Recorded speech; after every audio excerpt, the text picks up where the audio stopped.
Lagi ka bang pinapaiyak ng inyong partner o karelasyon dahil wala na siyang pakialam sa'yo at hindi mo mararamdaman ang pagmamahal niya?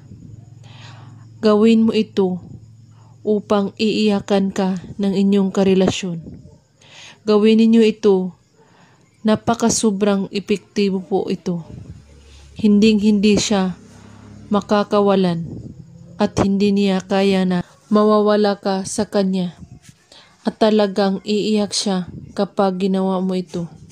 Pwede itong gawin sa magka-LDR o kahit hindi pa kayo nagkakita. Tamang-tama ito ang gagawin ninyo upang hindi siya magloko at yung partner mo. At kung ikaw ay isang takot at kapag ginawa mo ito, 100% na hindi siya magloko sa'yo at talagang magfo-focus ito sa'yo at ikaw lang ang iisipin.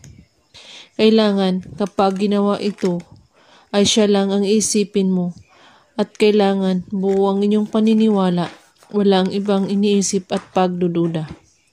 Gawin ito bago ka matulog o kahit anong oras at araw. Ang kailangan mo dito ay ang panulat lamang. Bago kayo matulog, isulat mo ang pangalan niya at apelyido sa iyong kamay. At pagkatapos, iisipin mo siyang mabuti at banggitin mo ang pangalan niya at kung gaano mo siya kamahal.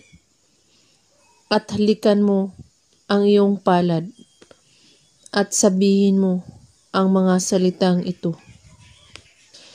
Iiyak ka kung hindi mo ako makikita o makakausap at hindi ka makakawala sa akin.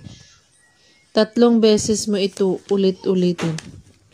At pagkatapos, halikan mo ulit ng 3 beses ang iyong kamay na may sulat na pangalan niya. At pwede na kayong matulog.